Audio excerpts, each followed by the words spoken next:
Hi, Kevin Coop here, and this is FaceTime with the Content Guy. This week I'm coming to you from Palm Springs, California.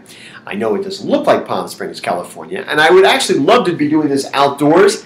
The problem is, it's like 110 degrees, and I think my computer would melt.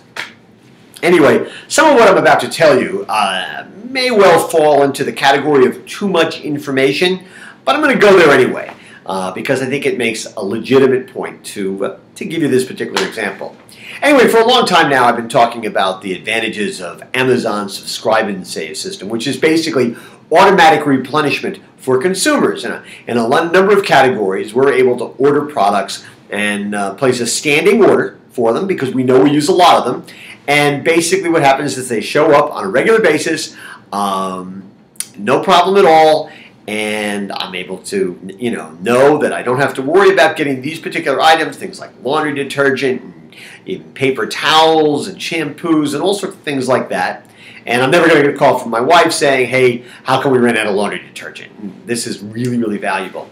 I'm actually almost surprised that I'm actually using this more and more and more. I find I'm in love with the idea of subscriptions, because it makes life so much easier for me and I don't have to worry about them. For example, in addition to the stuff I've been getting for the house, I'm doing things now like I'm ordering hearing aid batteries from my mother-in-law, who just goes through them like it's unbelievable. And I just have them shipped to her. She doesn't have to worry about it in the nursing home. And it's great.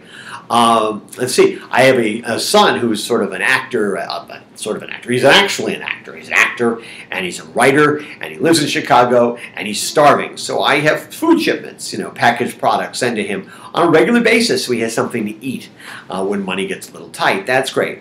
I'm even ordering stuff for us that I never thought I'd order, like dog food. I just placed a standing order for dog food with Amazon. I got worried because I was going out of town, and sometimes we'd be running low, and I'd worry that nobody else would have time to get to the store. I placed the order. The dogs are going to live. I'm doing it from other companies as well. I hadn't even thought of it in the same terms, but Starbucks. We have a regular standing order for Starbucks coffee beans. Shows up once a month from Starbucks. Don't ever have to worry about running out of coffee. I like this. I think this is great. And I'm sure these companies like it too because they're establishing a standard relationship and they know it's revenue they can count on.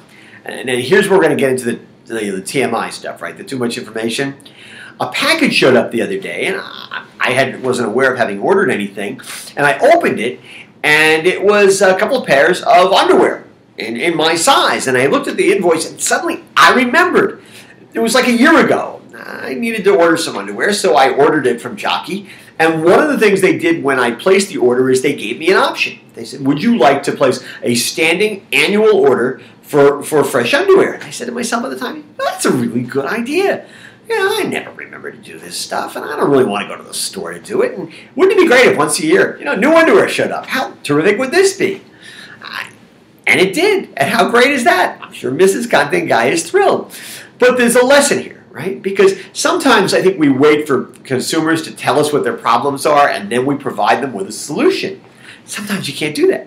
Sometimes you can actually tell them what the question is and then tell them what the answer is, and you're solving a problem they didn't even know they had. And that's certainly, in my case, that's what happened with the Jockey stuff. And I think there's a good lesson there. I think it's a great way to establish a relationship with the consumer. There's so much data out there. You know what they're consuming. You know how often they're consuming it. And it's a great way to sort of make an ongoing connection and kind of create a bond that can only get stronger over time. It's a cutthroat business, right? Everybody's looking for a share of stomach. And I think that it's up to retailers to claim as much of their share as they can. Anyway, that's what's on my mind this Thursday morning. And as always, I want to hear what's on your mind.